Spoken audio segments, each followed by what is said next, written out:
할렐루야. 오늘 좀 몇 가지 좀 공지를 좀 우리 드리고 좀 예배에 함께 부름으로 나가려고 하는데요.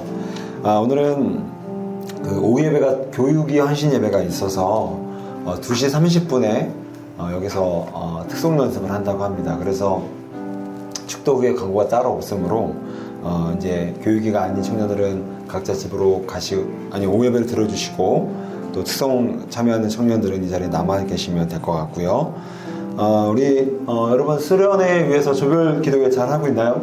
네. 잘 하고 있어요? 네. 우리 계속해서 시간을 꼭 내주셔서 기도에 참석을 해주시고 광고 드렸던 것처럼 수련회 조별 기도회를 좀 더 살리고자 인카운터 기도회는 7월, 8월을 좀 방학했으니까 시간이 없다고 못하는 것이 아니라 시간을 내서 함께 조별 기도회 및 또 우리 누가복음 필사에 함께 좀 참여해 주셨으면 좋겠습니다.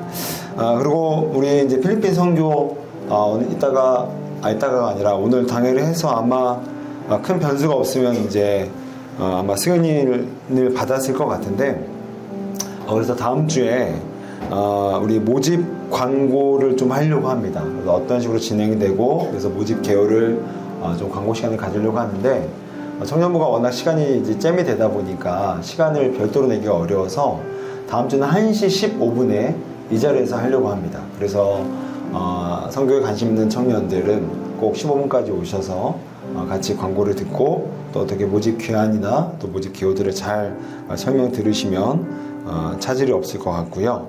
특별히 지난주에도 말씀드렸지만 이번에는 최소한 10명 정도는 돼야 좀 시작을 해볼까 합니다. 왜냐하면 예산도 들어가고 청년부의 공적인 행사로서 좀 명분을 가지려면 또 너무 좀 적은 소수는 좀 진행이 어려울 것 같아서 미리미리 좀 서로 권면해 주어서 출발을 하면 좋을 것 같고 또 그 최소 인원이 좀 빨리 파악이 돼야 티켓팅을 같이 들어갑니다. 그래서 아직 갈 수 있는 인원이 차지 않는데 미리 티켓팅 하게 되면 또 변수가 있을 수 있으니까 그래서 모집 광고 다음 주에 나가기 전에 미리미리 권면해 두시고 마음 먹으신 분들은 이렇게 빨리 신청을 시작이 되면 해주시면 좋을 것 같아요. 네, 여기까지 일단 어느 정도 좀 중요한 공지는 했고요. 우리 함께 그러면 예배의 부름, 이제 우리 함께 좀 마음을 모아서 예배 부름 나가기 전에 우리 한번 인사 한번 해봅시다. 자, 우리 진부 드리지 말고 전부를 드립시다. 자, 한번 더 인사할게요. 예배 보지 말고 예배 드립시다. 자, 우리 예배 부름 우리 선포하며 우리 마음을 가다듬으면서 우리 하나님을 향해 선포하며 나갑니다. 시작. 하나님은 내 행위와 상관없이 나를 사랑하십니다. 하나님의 은혜는 지금도 계속됩니다. 하나님은 예배를 통해 나를 변화시킵니다. 나는 원싱의 자세로 최선의 예배를 드리겠습니다. 아멘. 언젠가 한 외국에서 실제로 있었던 일인데요. 한 선박에서 이 동료의 실수로 한 선원이 이제 냉동창고에 갇혀서 죽게 되는 사건이 벌어지게 돼요. 근데 선원은 죽어가면서 자신이 죽어가는 과정들을 그 냉동창고의 벽에다가 쓰게 됩니다. 그래서 사람들이 왜 죽었는지를 파악을 분명하게 할 수가 있었는데 그 내용인즉슨 자기가 추위에 얼어 죽어가고 있음을 적고 죽어버렸던 거예요. 근데 사람들은 창고 문을 열고 그 글을 보고 깜짝 놀라게 됩니다. 왜냐하면 이 선원이 갇혔을 당시에 냉동창고는 전원이 꺼져 있었기 때문입니다. 무슨 말이냐면 이 선원의 실제 사유는 추위 때문이 아니라 내가 이 추위에 결국 죽겠다라는 부정적인 의식과 두려움과 도저히 소망이 느껴지지 않는 그 갑갑한 그 감정이 자신의 죽음의 사인이 됐다라는 거죠. 여러분, 이런 심리를 이제 우리 전문가들은 흔히 이제 노시보 효과라고 얘기를 하는데, 그러니까 결국에는 부정적인 결과를 일으키는 모든 것은 부정적인 생각이 만들어낸다라는 겁니다. 다시 말해서 환경이 그 사람을 죽이는 것이 아니라 그 사람이 그 환경을 어떻게 바라보고 어떻게 해석하느냐가 결국 우리가 위기도 결국은 더 좋은 찬스로 만들어낼 수 있다는 거죠. 여러분, 마귀의 별명은요, 거짓의 압입니다. 요한복음 8장에 보게 되면 마귀를 가리켜서 거짓의 압이라고 했어요. 여러분, 이 거짓의 압이라는 이 헬라어 말을 직역하게 되면 기만의 원점이라는 뜻입니다. 그럼 기만이 뭐죠? 기만? 속이는 겁니다. 그러니까 마귀는요, 속이는 데 대장이라는 겁니다. 속이는 것 하나만큼은 어마어마한 고수라는 거죠. 그래서 결국 이 마귀가 사람들을 이제 멸망하고 잡아뜨리고 망가뜨리는 데 있어서 가장 적극적으로 활용하는 플랫폼은 바로 생각이라는 플랫폼이에요. 여러분, 그 아담과 하와가 타락한 걸 보세요. 마귀가 어떻게 하와를 꼬시죠? 너희가 그것을 먹는 날에는 너희 눈이 밝아져 하나님같이 될 거야. 그러니까 자꾸 조장하는 겁니다. 야, 너 이거 선악과 먹으면 하나님처럼 될 수 있어. 생각으로 유혹한다는 거죠. 자, 우리 요한복음 13장 2절 한번 보실까요? 한번 화면을 넘겨주게 되면, 자, 그럼 같이 한번 읽죠. 시작. 마귀가 벌써 내 아들 가론 유다의 마음에 예수를 살려는 생각을 넣었더라. 마귀가 뭘 넣었다고요? 생각을 넣었다고 합니다. 결국 아담과 하와가 타락한 이유도, 그리고 가룟 유다가 타락한 이유도 마귀가 그들의 마음 가운데, 생각 가운데 유혹을 집어넣었을 때, 결국 영적인 싸움은 뭐죠? 생각의 싸움입니다. 그렇죠? 천국을 지옥으로 바라보는 생각, 지옥을 천국으로 해석해낼 수 있는 생각, 그것이 바로 영적 싸움의 성패를 결정한다는 거예요. 자, 우리 잠언 4장 23절이 이렇게 또한 이 마음의 중요성을 이렇게 말씀합니다. 다시 한번 같이 읽을게요. 시작. 모든 지킬 만한 것 중에 더욱 내 마음을 지키라. 생명의 근원이 이에서 남이니라. 얼마나 이 성경의 저자가 마음을 중요하게 여기는지 딱 대목이 보이죠. 생명의 근원이 어디서 나온다고요? 마음에서 나온대요. 마음을 어떻게 지켜내느냐가 충분히 그 사람을 살릴 수도 있고 충분히 그 사람을 망가뜨릴 수 있다는 거예요. 자, 이런 면에서 오늘 좀 본문을 이제 살펴보려고 하는데, 자, 오늘 본문의 좀 배경을 우리 다음 구절 민수기 21장 4절은 이렇게 얘기를 합니다. 백성이 호르산에서 출발하여 홍해길을 따라 에돔 땅을 우회하려 하였다가 길로 말미암아 백성의 마음이 상하니라. 여러분, 지금 이스라엘 사람들이 이 본문의 시점은요, 이스라엘 백성들이 지긋지긋했던 광야 40년을 끝내는 시점이었습니다. 그러니까 광야의 끝부분이에요. 근데 이 지점에서 가나안을 코앞에 두고 있는 거예요. 그런데 가나안에 들어갈 수 있는 가장 최고의 베스트의 길은 에돔 땅을 통과하는 겁니다. 왜냐하면 오늘 이 성경에는 나오지 않지만 그 당시의 배경을 연구에 따르게 되면 에돔 땅에는요, 왕의 대로라는 무역로가 있었어요. 무역로. 여러분, 무역로는 길이 잘 닦여 있어야 돼요? 길이 엉망이어도 돼요? 잘 닦여 있어야 되죠. 그러니까 무역하죠. 무역하려면 길이 잘 닦여 있어야 됩니다.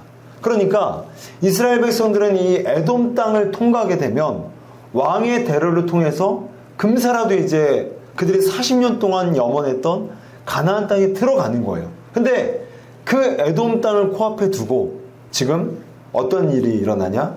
에돔의 왕이 이스라엘을 거절합니다. 그리고 하나님은 그 거절을 허용하신 거예요. 그러니까 모세는 어쩔 수 없이 오늘 말씀처럼 백성이 호르산에서 출발하여 홍해길을 따라 에돔 땅을 우회할 수밖에 없었던 겁니다. 이게 무슨 말이냐면 그 지긋지긋했던 광야길로 다시 나가야 된다는 거예요. 백성들은 여러분 그렇잖아요. 이제 끝이 보이면 사람 긴장이 풀어지잖아요. 야, 이제 다 왔다. 우리 이제 왕의 대로 왔고 우리 편하게 그 길 이제 도착할 수 있어. 우리 40년 종지부 끊을 수 있고 이제 편안하게 임산부도 노약자도 어린이도 우리 안정적으로 드디어 가나안에 입성할 수 있어. 마음이 이렇게 놓였단 말이에요. 마음이 놓인 상태에서 에돔 땅이 거절하고 하나님께서 그 거절을 허용하셔서 모세로 하여금 에돔 땅을 우회하게 만들어가게 하십니다. 그러니까 여러분, 사람들 마음이 어떻겠어요? 그 마음이 어떻겠어요? 오늘 말씀처럼 백성의 마음이 뭐래요? 상하니라. 여러분 입장을 생각해 보세요. 무려 40년입니다.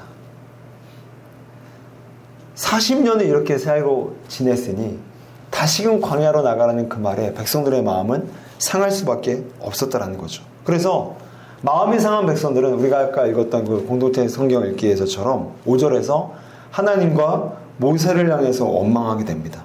그리고 하나님은 그런 원망하는 백성들에게 불뱀을 보내셔서 그들을 죽이고 심판하게 되셨다라는 거예요.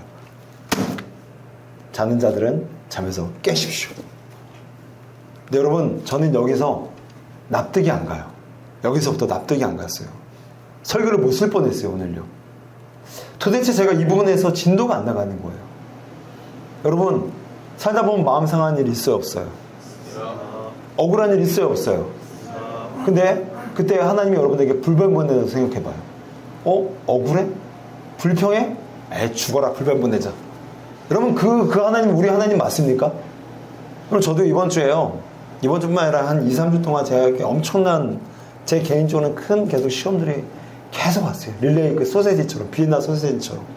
뭐 하나 끝날만 하면 또 오고, 끝나면 또 오고. 이게 한 5번, 6번 오니까 제가 정신을 못 차리겠더라고요. 마음이 기도가 안 나오더라고요. 근데 제가 이렇게 기도가 안 나서 하나님 저 마음이 너무너무 힘들어요. 저 정말 마음이 너무 상해요. 이러고 있는데 하나님이 얘딱 불뱀, 에이, 죽어라 그냥. 이렇게 보낸다면 여러분, 하나님의 형포 아닙니까? 하나님 너무 공감 못 하시는 거 아니에요? 그래서 제가 이 부분에서 마음이 상해서 원망 조금 했고 불평 조금 했다고 해서 불법을 보내서 그 백성들을 죽이셔? 무려 40년 동안 광야에서 지긋지긋한 인생 살아간 그들에게 보내실 게 불뱀밖에 없어? 하나님은 그렇게 공감 못 하시는 분이었나? 하나님은 그렇게 너무 횡포 부리는 거 아닌가? 그래서 제가 이 부분에서 말씀이 안 넘어가니까 제 스스로 납득이 안 되니까 말씀 풀이가 안 되는 거예요. 그래서 제가 오늘 이번 주에 그냥 설교 안 해버리려고 했어요. 안 그래도 마음도 죽겠는데 시험 들어서 나도 이것까지 안 풀리니까 이번 주에 저희 그냥 유치부 그냥 달란트장 같이 가버릴까? 좋아요는 아주 그냥 내가 저런 인간 되면 더 시험이 됩니다. 근데 여러분, 하나님께는 다른 의도가 있었다는 거예요. 여러분, 그 의도가 뭘까요? 여러분, 마음과 생각은요, 전에도 말씀드렸지만 생물과 같습니다. 자라요. 수축됐다가 이완됐다가 늘어났다가 줄어들었다가 화났다가 평안 찾았다가. 마음과 생각은 생물처럼 그 방향이 건설적이든 아니면 파괴적이든 긍정적이든 부정적이든 마음은 여전히 고정적이지 않습니다. 계속해서 변화 가운데 있는 거예요. 그러니 지금 백성들의 마음은 상하는 것에서 그치지 않았다는 것이 그들이 불뱀을 만난 이유가 된다는 거예요. 무슨 말이냐면, 자, 5절을 볼까요? 한 번 더요. 백성이 하나님과 모세를 향하여 원망합니다.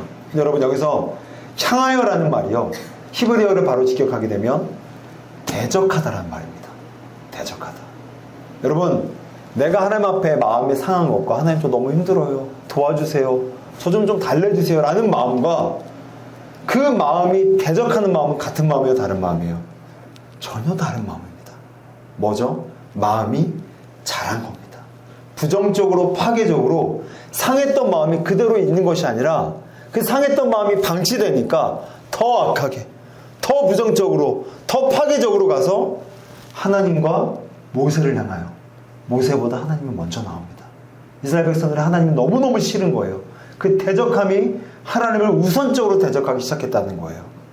4절에서 상했던 마음이 자라서 5절에서는 마음이 대적하고 하나님과 모세를 향해서 원망과 불평을 쏟아내기 시작했다는 거예요. 그리고 여러분, 하찮은 음식. 여러분, 뭐예요? 이 하찮은 음식이 어떤 음식입니까? 무려 이스라엘 백성들을 광야 40년 동안 먹이셨던 음식이었어요. 그런데 그런 음식을 두고 하찮다라고 얘기를 하는 거예요. 여러분, 은희조이가 정말 더 어릴 때 개념이 없을 때, 한 5살, 6살 때 이렇게 먹는 거 간식 주잖아요? 그러면은 안 먹고 이렇게 던져놔요. 그러면서 하는 말이, 나 이거 하찮은 거 안 먹어, 나 이렇게 싼 거 안 먹어, 이러는 거. 그럼 저는 마음이 어떨까요? 마음이 어떨까요? 대적하고 싶어요. 야, 이게 하찮아? 내가 엄마 아빠가 너희들 이거 먹으려고 돈 벌고 막 양심도 막 꾸기고 막 이 사표 내는 것도 다 참고 이랬는데 이게 하찮아? 근데 지금 이스라엘 백성들이 그 짓 하는 거예요. 40년 동안 그들을 먹인 음식, 그 귀하고 귀한 음식을 이제는 하찮대요. 아까 이제 잠깐 예배 들어오기 전에 아르미를 잠깐 제가 만났어요. 어쨌든 오늘 얘도 저기 또 나가니까 잠깐 이제 만나서 이제 아름이가 그런 얘기를 하는 거예요. 한국에 있을 때는 하나님이 나를 먹이신다는 걸 잘 체감을 못했대요. 왜냐하면 정해진 틀과 규정된 틀 속에서 그냥 일하면 돈 버는 거고 집에 오면 밥 있는 거고. 그런데 나가서 생활해 보니까 와 정말 하나님이 채워주심이 정말 그 온몸에 체감될 정도로 느껴지더래요. 맞지 아름아? 네. 맞아요. 근데 여러분 이스라엘 백성들이 무려 40년을 광야에서 걸어 다닙니다. 그들의 의복과 그들의 신발과 그들의 먹을 것 하나님께서 안 채워주시면 유지가 안 되는 거예요. 근데 그렇게 40년의 은혜를 받아놓고서 이제 와서 한다는 말이 뭐라고요? 하찮대요. 하찮은 음식이라고 얘기합니다. 제가 뭘 얘기하고 싶은 거죠? 여러분 지금 이스라엘 백성들이 4절에서 마음이 상한 게 더 부정적으로 자라서 더 파괴적으로 자라서 이제는 하나님을 대적하고 자신이 40년 동안 받아들였던 선물들을 향해서 하찮다, 찌끄레기 같다, 쓰레기 같다 마음이 더 부정적으로 더 파괴적으로 자랐다는 겁니다. 여러분 이런 의미에서 불뱀이 뭡니까? 이런 의미에서 불뱀은요 파괴적으로 더 부정적으로 자란 이스라엘 백성들의 생각 그 자체가 불뱀이었다는 거예요. 상한 마음이 자라서 하나님을 대적하는 생각이 불뱀이고요. 상한 마음이 자라서 40년 동안 자신들을 먹여주신 그 은혜를 전면 부인하고 그것을 하찮게 여겼던 그 생각이 바로 불뱀이었다는 겁니다. 여러분 왜 그렇게 말할 수 있죠? 여러분 우리를 죽이는 건 환경이 아니라 바로 생각이기 때문입니다. 여러분 아까 그 냉동창고에 갇혔던 선원 그 선원이 죽은 이유가 뭐라고 했죠? 실제 추위가 그를 죽였나요? 아니요. 내가 죽을 수 있겠구나라는 부정적인 생각이 그를 죽였던 것처럼 여러분 잘 들으십시오. 불뱀은 외면적인 환경이 아니라 내면적인 내 생각, 내 해석, 내 감정이 나를 죽이는 겁니다. 여러분 광야에서 40년 동안 이스라엘 백성들이 죽었던 사건을 보세요. 단 한 번도 물이 없어서, 단 한 번도 먹을 것이 없어서, 단 한 번도 신발이 없어서, 단 한 번도 이 의복이 없어서 죽지 않았어요. 언제 죽었죠? 하나님을 원망할 때, 하나님 앞에 불평하는 그 생각이 가득 찰 때 그들은 그때서야 죽었다라는 겁니다. 여러분 그렇잖아요. 정말로 우리를 죽이는 게 뭡니까? 돈이 없어서요? 취직이 안 돼서요? 앞날이 그려지지 않아서요? 아니요. 그 환경을 바라보는 내 두려움이 나를 죽이는 거예요. 그 환경을 바라보는 내 해석이 나를 죽이는 겁니다. 나는 안 되겠다. 나는 이 생에 소망이 없다. 나는 이번 생에 성공할 수 없을 거야 라는 절망과 수치와 부끄러움과 억울함과 서운함이 여러분 나를 죽이는 불뱀이라는 겁니다. 그런 의미에서 불뱀은 외적인 사건, 환경이 절대 아니라 불뱀은 내 생각, 내 감정, 내 내면적인 해석이라는 겁니다. 그렇다면 여러분 대안이 뭡니까? 그럼 우리는 어떻게 생각해야 승리할 수 있을까요? 우리 한 번 더 넘겨주십시오. 민수기 21장 9절. 자, 우리 한번 같이 한번 읽습니다. 시작. 모세가 뱀을 만들어 장대기에 하니 뱀에게 물린 자가 뱀을 쳐다본즉 모두 제가 보니까 반밖에 안 되는 것 같아요. 자, 다시 한번 읽을게요. 시작. 모세가 뱀을 만들어 장대기에 하니 뱀에게 물린 자가 뱀을 쳐다본즉 모두 새가. 여러분 불뱀에 물려서 죽어가는 사람들을 하나님께서 주신 방법이 뭐라고요? 노뱀을 쳐다본 즉 살더라. 여러분 아까 제가 불뱀이 우리에게 비유하는 정체가 뭐라고 했죠? 외적인 환경이라고 했나요? 아니면 내적인 생각이라고 했나요? 내적인 생각이죠. 내적인 생각이 불뱀에 대해서 나를 죽인다라면 내가 노뱀이 돼서 살 수 있으려면 노뱀이 상징하는 이 예수님의 생각을 닮을 때 우리는 살 수 있다는 겁니다. 한 번 더 화면을 넘겨주시게 되면 요한복음 3장 14절을 볼게요. 모세가 광야에서 뱀을 든 것 같이 인자도 들려야 하리. 여러분 이 뱀이 가리킨 건 누구였다고요? 예수 그리스도였습니다. 그러니까 불뱀이 부정적이고 파괴적인 나의 생각이어서 내가 그 생각 때문에 죽는 것이라면 내가 노뱀, 즉 예수님을 바라볼 때 살 수 있다라는 것은 무슨 말이냐면 예수님처럼 생각하고 예수님처럼 판단하고 예수님처럼 해석할 때 그럴 때 우리는 살 수 있다라는 거예요. 그럼 오늘 설교의 제목이 뭡니까? 예수님의 생각 훈련법. 우리요 절대로 예수님처럼 생각하지 않는 이상 살 수 없습니다. 예수님의 감정의 그 패턴을 우리가 배우지 않는 이상 절대 우리는 성공할 수 없다라는 거예요. 자, 그렇다면 자, 예수님의 생각 훈련법을 좀 봅시다. 자, 우리 히브리서 12장 2절 말씀이에요. 자, 같이 한번 읽죠. 시작.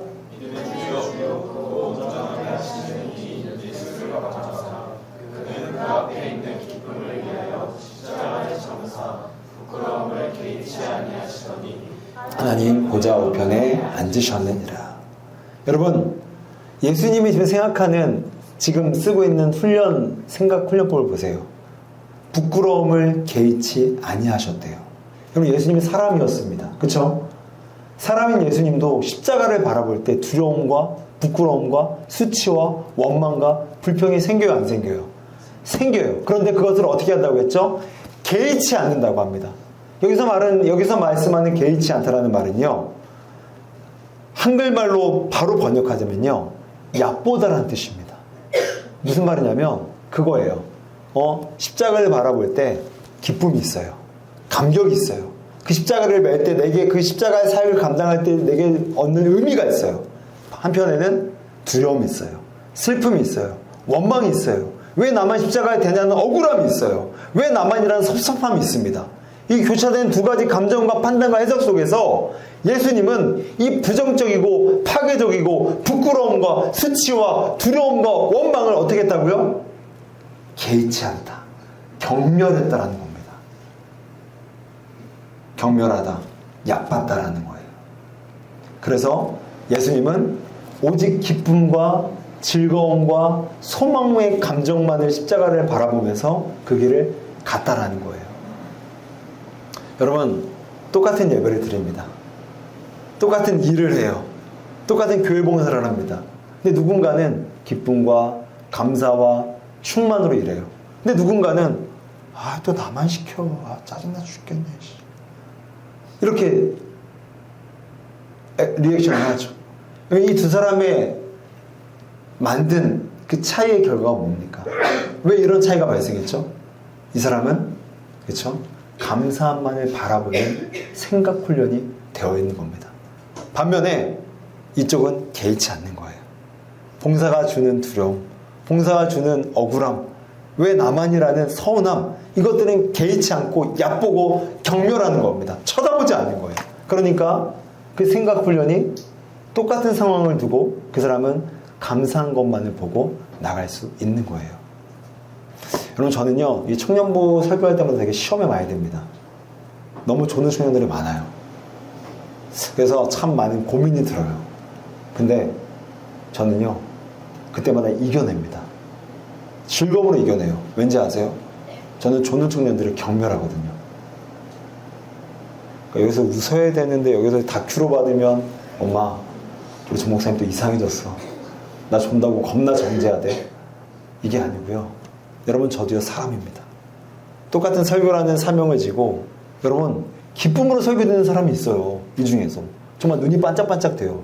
근데 어떤 사람은 이러고 있어요. 그럼 저는 누굴 쳐다볼까요?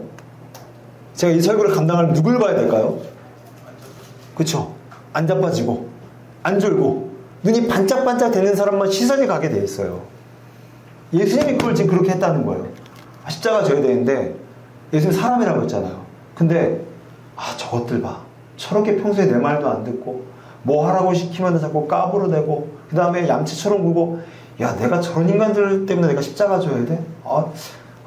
안 져야 되나? 짜증나네. 서운하네. 억울하네. 근데 옆에서 정말 극진히 순종하고 예수님 말씀이라면 목이라도 내놓을 만큼 따르는 자들, 그래, 내가 쟤들을 보고 저 기쁨을 위해서 저 기쁨만을 바라보면서 내가 내 십자가 지자. 이게 지금 됐다라는 거예요. 예수님도 사람이기 때문에 그냥 십자가 짓는 게 아니라 싸우고 원망, 불평, 기분 나쁜, 비교식 싸우면서 그 억울함을 이겨내면서 부끄러움을 경멸하고 얕보면서 자신의 인생을 살아갔다는 겁니다. 그러니까 십자가 질 수 있었다는 거예요. 여러분, 예수님의 십자가를 값싸게 보지 마십시오. 얼마나 사투했겠습니까? 얼마나 모질한 인간들을 보고, 얼마나 짜증나는 인간들을 보고, 얼마나 뺀질뺀질된 인간들을 보면서 십자가 안 짓으면 좋겠다는 생각들을 얼마나 많이 하셨겠냐고요. 그런데 예수님은 생각 관리한 거예요. 야, 쟤네들 경멸하자. 쟤네들 그냥 보지도 말자. 쳐다보지도 말자. 그리고 A급들, 정말 나를 잘 따르는 자들 보면서 24면 끝까지 완수하자. 그러니까 가능했다라는 거죠. 근데 여러분, 이걸 이스라엘 백성들이 해냅니다. 저리 다음 화면요. 민수기 21장 17절입니다. 같이 한번 읽을까요? 시작. 그때 이스라엘이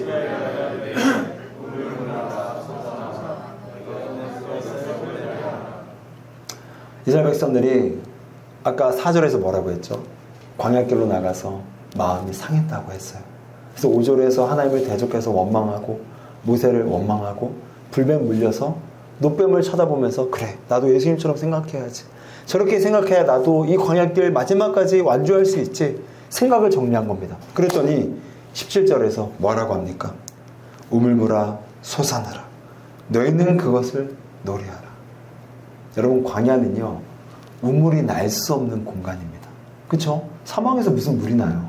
그런데 사막에서 물이 났대요. 하나님의 초자연적인 일이 일어난 겁니다. 그런데 그 기적이 일어난 그 놀라운 힘의 근원이 뭔지 아세요? 그것을 노래하라. 백성들은 생각을 정리하고 이 노래하다란 말은 찬송하다, 감사하다, 즐겁다라는 뜻이에요. 그러니까 무슨 말입니까? 똑같은 광야길을 걸었어요. 아까 4절에서는 원망하고 불평하고 마음이 상했어요. 그러나 예수님처럼 그래, 마음 상하는 감정 쳐다도 보지 말자. 나를 짓누르는 그런 감정 쳐다도 보지 말자. 나를 서운하게 만드는 감정 이제 얕보고 내 중심에 못 들어오게 막아서자. 다 쳐내자. 대신에 그 상황이 주는 기쁨, 그 상황이 주는 즐거움, 그 상황이 주는 감사함만을 노래하기 시작합니다. 노래했더니 그 물이 날 수 없는 광야 땅에서 우물이 솟아나는 놀라운 기적을 경험하게 됐다라는 거죠. 할렐루야. 여러분, 인생이 변하기를 원합니까? 여러분, 정말 인생 변하기를 원하세요? 그럼 먼저 바꿔야 될 게 있어요. 뭐요? 여러분의 마음입니다. 여러분의 생각이에요. 똑같은 걸 하더라도 그냥 삐딱하게 그냥 대강하는 것이 아니라 그래, 즐기자, 감사하자, 해내자, 즐겁게 하자. 이 여러분의 이 태도가 여러분의 인생을 변화시킨다는 거예요. 한 번 더 화면을 넘겨주게 되면 미국에 이런 속담이 있습니다. 여러분, 발음에 신경 쓰지 마세요. First change your heart, God changes your life. 무슨 말이죠? 여러분의 뭘 바꾸래요? 마음을 바꾸래요. 그러면 하나님이 여러분의 인생을 바꾼다라는 거예요. 근데 우리는 자꾸만 거꾸로 가요. 하나님, 제발 환경 좀 바꿔주세요. 그럼 내 마음 바꿀게요. 그게 아니라는 거예요. 내 마음이 바뀌게 되면 지옥 같은 환경에서도 천국의 삶을 반드시 누리게 됩니다. 아멘. 우리가 잘 아는 오프라 윈프리는요, 거의 전 세계 탑건에 드는 여성 리더죠. 여러분 그거 아시죠? 이 오프라 윈프리가 이 어릴 때부터 얼마나 많은 어려운 일을 경험한지 몰라요. 일단 그녀는 사생아로 태어나게 됩니다. 그리고 할머니의 손에서 매일매일, 정말 매일매일 두드려 맞으면서 살게 돼요. 그리고 이제 9살 때는 사촌 오빠에게 성폭행을 당하게 돼요. 그리고 14살에는 미혼모가 되었고 아이는 태어나자마자 2주 만에 죽게 됩니다. 그리고 끊임없이 성년이 될 때까지 어머니의 남자친구나 친척 아저씨 등에게 끊임없는 성적 학대를 당하게 돼요. 그리고 그것을 견디지 못해서 이제 20대 때는 성년이 되자마자 가출해서 매일매일 길거리에서 마약을 맞고 길거리에서 자고 정말 지옥과 같은 삶을 살게 돼요. 그녀의 삶을 보자면 전혀 소망이라고는 찾아볼 수 없는 삶이죠. 그런데 그런 그녀의 삶에 도대체 어떻게 그런 삶을 이렇게 위대한 삶으로 바꿀 수 있었을까요? 바로 감사였습니다. 감사. 그녀의 생각이 바뀐 거예요. 내가 이렇게 살면 이제 정말 죽겠다. 이 생각이 나의 불뱀에 대해서 내 인생 망하겠다라는 생각이 있으니까 그녀가 선택한 것은 하루에 5가지씩 감사 메모를 쓰게 됩니다. 감사 일기를 쓴 거죠. 거창하지 않아요. 되게 그냥 흔하디 흔한 일상의 것들을 쓰게 됩니다. 뭐 예를 들면 이런 겁니다. 하나님, 오늘 중예배실에 에어컨이 있어서 감사합니다. 오늘 중예배실에 뭐 전기가 들어와서 감사합니다. 되게 그냥 일상적인 건데 쓰기 시작한 거예요. 쓰기 시작하니까 그녀의 내면이 바뀝니다. 생각이 바뀌어요.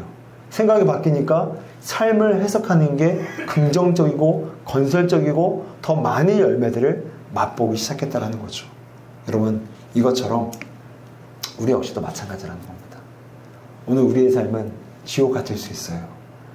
내 생각처럼 되지 않아서 늘 서운함과 억울함과 분노가 우리 내면 가운데 가득할 수 있습니다. 그런데 그 불뱀에 여러분 그냥 물리면서 사실입니까? 그래, 어쩔 수 없지. 맨날 그냥 짜증내면서 사는 거지. 그게 뭐 인생이지 뭐 별거 있겠어. 그냥 오늘도 짜증내고 내일도 짜증내고 그냥 입버릇처럼 원망하고 불평하면서 사는 거지. 여러분, 그런 감옥에서 구원받기 위해서 우리에게 필요한 것이 뭐라고요? 뭐라고요? 예수님처럼 생각을 훈련하고 내 생각을 다스리는 것. 부정적이고 파괴적인 것은 개의치 않고 경멸하고 얕잡아보고 쳐다보지 않고 대신에 기쁨, 즐거움, 감사, 그것만을 바라볼 때 우리는 승리할 수 있다는 겁니다. 이제 말씀을 정리하도록 할게요. 여러분, 잠언 4장에서 아까 우리가 뭐라고 말씀을 했습니까? 마음을 지키래요. 마음을 지켜야만 이에서 생명의 근원이 난다. 마음을 지키지 않으면 생명이 없는 겁니다. 마음을 지키지 않으면 통장에 월급이 들어와도 기쁘지 않는 거예요. 그러나 마음을 지키면 삶이, 환경이 어렵고 힘들어도 그 마음이 이미 천국이기에 그 모든 어려운 상황마저도 천국과 같이 해석해낼 수 있다는 겁니다. 돌아오는 한 주 여러분의 인생이 불뱀과 같고 여러분의 인생이 광야와 같고 여러분의 인생이 또 우회해야 돼요? 아우 지긋지긋해요 라는 삶의 정황이 있다 할지라도 우리 인생이, 우리의 내면이 감사, 즐거움, 기쁨, 환희, 감격으로 가득 차 있다라면 우회하는 인생들도 우리는 우물물아 솟아나라 노래하면서 그 광야길을 우리는 반드시 완주할 줄로 믿습니다. 그런 저와 여러분 되시기를 우리 주님의 이름으로 축원합니다.